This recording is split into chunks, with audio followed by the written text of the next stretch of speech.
নমস্কাৰ এই মুহূৰ্তত আহি পৰিছে সন্ধিয়াৰ কেইবাটাও বিগ ব্ৰেকিং নিউজ আৰু এনে ধৰণৰ খবৰসমূহ নিতৌ চাবৰ কাৰণে চেনেলটো সাবস্ক্ৰাইব কৰি ভিডিঅ'টোত এটা লাইক কৰি দিব।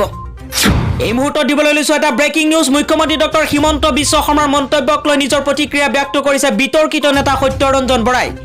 যোৱাকালি মুখ্যমন্ত্ৰী ডক্টৰ হিমন্ত বিশ্ব শৰ্মাই সংবাদ মাধ্যমৰ আগত কৈছিল যে ধৰ্মগুৰুক লৈ সাম্প্ৰদায়িক মন্তব্য কৰিব নালাগে, কিয়নো যোৱা কেইদিনমানৰ পৰা বিতৰ্কিত নেতা সত্যৰঞ্জন বৰাই ইছলাম ধৰ্মগুৰু হজৰত মুহাম্মদক লৈ বিভিন্ন ধৰণৰ সাম্প্ৰদায়িক মন্তব্য কৰিছিল।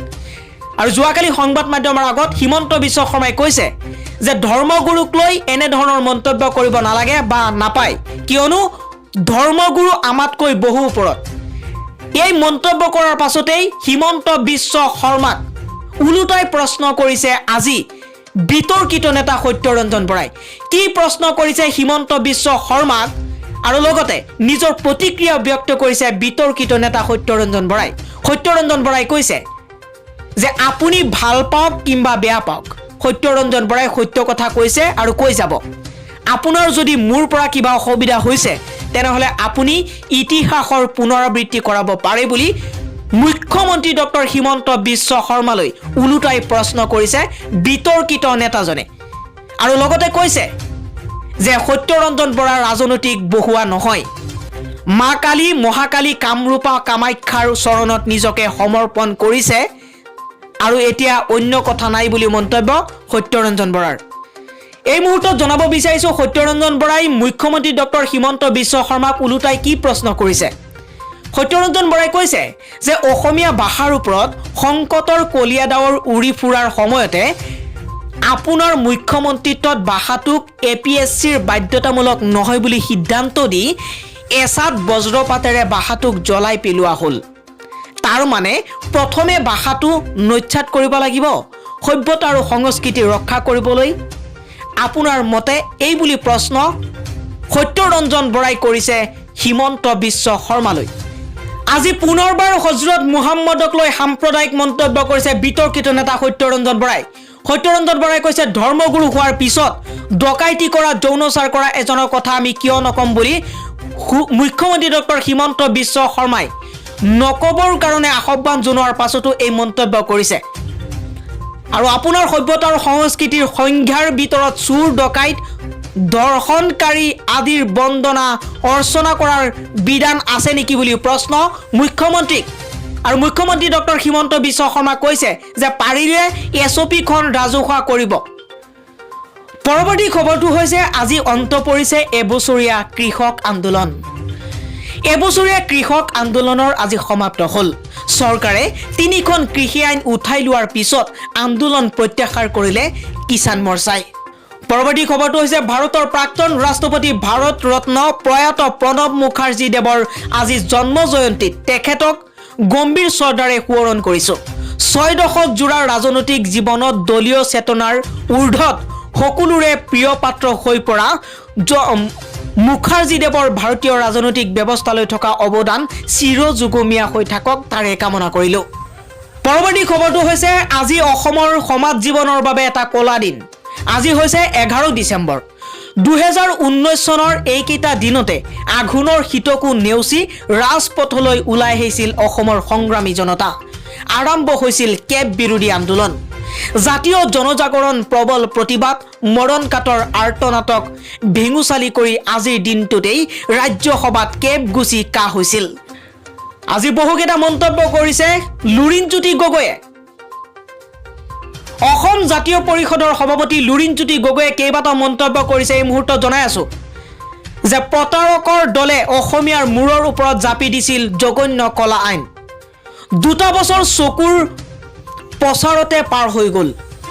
বহু ঘাত প্ৰতিঘাত পাৰ কৰিলে অসমীয়াই, অথচ প্ৰতিগৰাকী স্বাভিমানী অসমীয়াৰ অন্তৰে অন্তৰে আজিও কা আন্দোলনৰ দুঃসহ স্মৃতিবোৰ সজীৱ হৈ আছে। এটি দুঃস্বপ্নৰ দৰে সেই ভয়াৱহ দিনবোৰৰ স্মৃতিয়ে আজিও খেদি ফুৰে স্বাভিমানী অসমীয়াক।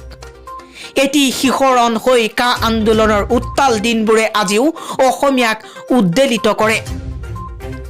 জাতিৰ দুৰ্দিন দেখি উচপি উঠা কবি নীলমণি ফুকনদেৱৰ উচুপনি কোন অসমীয়াই পাহৰিব পাৰিব অসমীয়াই কিদৰে পাহৰিব পাৰিব ছাত্ৰ ছাত্ৰীৰ ওপৰত পৰা আৰু কি সামৰিক বাহিনীৰ লাঠিৰ আঘাতবোৰ অসম জাতীয় পৰিষদৰ সভাপতি লুৰিণজ্যোতি গগৈ আৰু কেইবাটাও মন্তব্য কৰিছে নিজৰ ফেচবুক একাউণ্টৰ জৰিয়তে আৰু কৈছে যে মনত অসমীয়াত্ব ৰাখি জাতিৰ হকে পিঠিত স্কুল বেগ লৈ মাত মাতিবলৈ ওলাই অহা ফুল কোমলীয়া ল'ৰা ছোৱালীৰ ওপৰত কৰা নিৰ্দয় প্ৰহাৰখিনি কি পাহৰিব পাৰি জানো কান্দোনত জহি যোৱা মুখবোৰ জ্বলি উঠা মনৰ অগনিবোৰ অসমবাসীৰ আস্থা আৰু বিশ্বাসলৈ ৰাজ সিংহাসনত বহাখিনিয়েই জাতিটোক কৰা চূড়ান্ত প্ৰতাৰণাখিনিক অসমীয়া মানুহে কাহানিও নাপাহৰে যুঁজি জীয়াই থকা জাতি অসমীয়া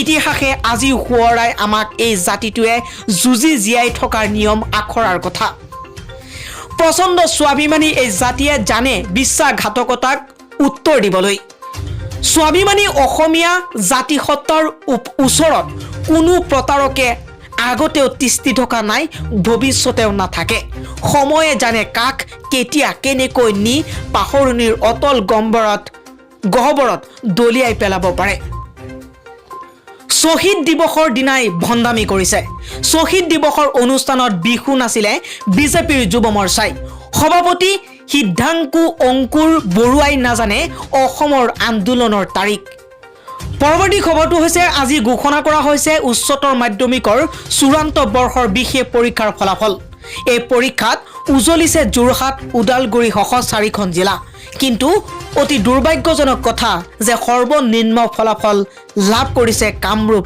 মহানগৰে আজি ঘোষণা কৰা উচ্চতৰ মাধ্যমিকৰ বিশেষ পৰীক্ষাৰ ফলাফলত ৰাজ্যৰ 4খন জিলা ক্ৰমে বঙাইগাঁও যোৰহাট দক্ষিণ শালমাৰা আৰু ওদালগুৰি জিলাত 100% পৰীক্ষাৰ্থী উত্তীৰ্ণ হ'বলৈ সক্ষম হৈছে কামৰূপ মহানগৰৰ ফলাফল প্ৰকাশিত তালিকাৰ সৰ্বনিম্ন স্থানত কেৱল মাত্ৰ 7.69% হিচাপত উত্তীৰ্ণৰ হাৰ কামৰূপ মহানগৰৰ 13 গৰাকী পৰীক্ষাৰ্থীয়ে এই বিশেষ পৰীক্ষাত অৱতীৰ্ণ হৈছিল আৰু তাৰে ভিতৰত কেৱল মাত্ৰ এগৰাকী পৰীক্ষাৰ্থীহে উত্তীৰ্ণ হ'বলৈ সক্ষম হয় পৰৱৰ্তী খবৰটো হৈছে মুখ্যমন্ত্ৰী ডক্টৰ হিমন্ত বিশ্ব শৰ্মা সম্পৰ্কে ডিঙৰ বিধায়ক আমিনুল ইছলামে এটা মন্তব্য কৰিছে ফেচবুক পোষ্টৰ জৰিয়তে আৰু আমিনুল ইছলামে লিখিছে যে পুৰণি কথা কিছুমান খুচৰি আবেগিক পৰিবেশ সৃষ্টি কৰি কেলেংকাৰী তল পেলাব বিচাৰিলেও ৰাইজে বুজি পায় ইয়াই হৈছে বিৰম্বনা আৰু বিৰম্বনা নহয়নে বুলি প্ৰশ্ন কৰিছে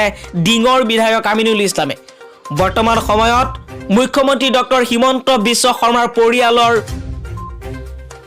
নামত এতিয়া মাটিৰ কেলেংকাৰী কথা উল্লেখ হৈছে আৰু সেই কেলেংকাৰী এতিয়া ঢাকিবৰ কাৰণে তল পেলাবৰ কাৰণে কিছুমান পুৰণি কথা খুচৰি আবেগিক পৰিবেশ সৃষ্টি কৰিব বিচাৰিছে বুলি মন্তব্য কৰিছে ডিঙৰ বিধায়ক আমিনুল ইছলামে কাৰণ হিমন্ত বিশ্ব শৰ্মাই অসম দিৱসৰ দিনাই গৰুখুটিৰ মুছলমানসকলক লৈ উচ্ছেদিত পৰিয়ালক লৈ উচ্ছেদিতসকলক উদ্দেশ্য কৰি কেইবাটাও মন্তব্য কৰিছিল